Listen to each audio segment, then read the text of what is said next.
How much do you know about Slovakia? Probably not all that much, just like me before this research. But right now, the country is in the headlines all the time because of this guy, Prime Minister Robert Fico. He has turned the country from a strong supporter of Ukraine into Russia's BFF, and that can have a pretty big impact in the EU. It was only when I spoke to experts, though, that I found out Fico is also threatening democracy in Slovakia. So what is happening in the country? Let me explain. What happened?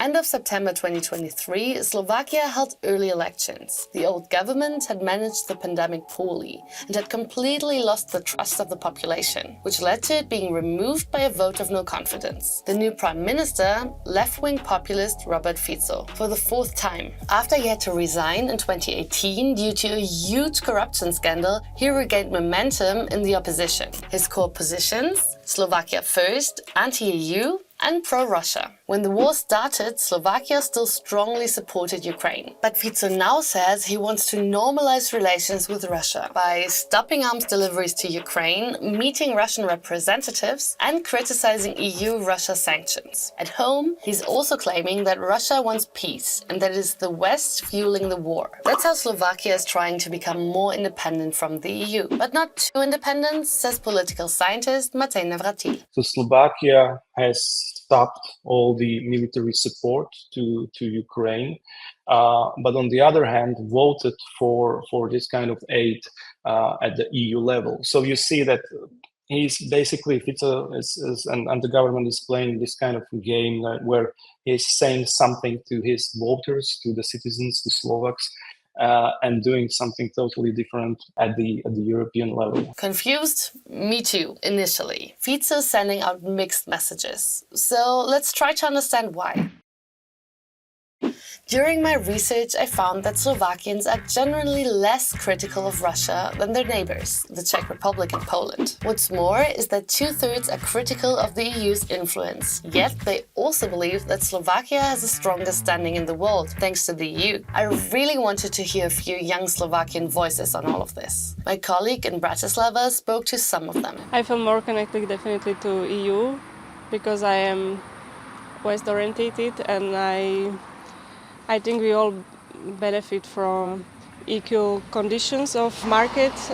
I feel like I'm more connected to Russian people than people from Europe or Western Europe, but I think Slavic countries and Slavic people, they are still more traditional and are set in their traditional ways. So I feel more connected to EU because it represents democracy, liberal democracy. Of course, this was the capital, where people tend to be more liberal, but here too you can see the connection to Russia. I wanted to know where this bond comes from. Political scientist Věra Joborova told me that many Slovakians still see Russia as a protector and feel a strong cultural connection to the country. The narrative was that we Slavs need to hold together because we have the same culture, same identity. Slovak society, or majority of them, are tending to see a political system with a strong leader.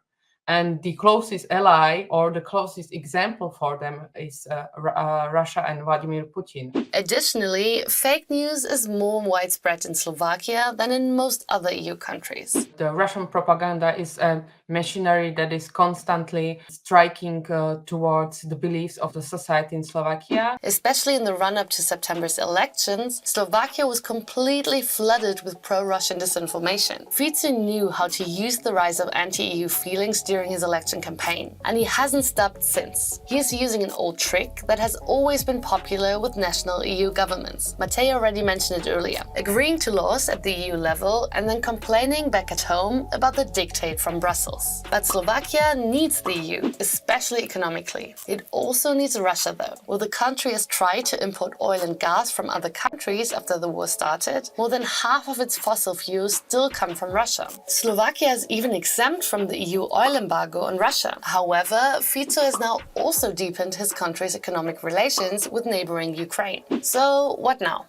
On foreign policy, Fico is running on quite a few contradictory strategies so far. In May, there was an assassination attempt on the Prime Minister. The alleged perpetrator is said to have acted alone. In his first speech afterwards, however, Fico chose to blame the opposition, and he has accused the EU, NGOs and Western media of playing down the attack. Pierre says that this could end up pushing his foreign policy to be completely pro-Russia. The attack has also given even more momentum to his changes at home. And those are a threat to democracy, say experts. He has dissolved the public broadcaster and has also introduced a highly controversial justice reform, reducing penalties for corruption, among other things. Threats to democracy and a new friendship with Russia. The EU is far from happy with Slovakia right now. The Czech Republic has already put its regular bilateral meetings on hold, and France has also excluded Slovakia from scheduled talks on Ukraine. The EU has threatened to withdraw funding, but Fico is using this to fuel anti-EU sentiments at home and further increase polarization. Critics warn against dealing with Slovakia in the same way Hungary has been dealt with, through loud criticism and punishment. This would further isolate the country. And that suits Putin just perfectly. His support within the EU continues to grow. Not only in Hungary, but Austria is also slowly coming closer to Russia.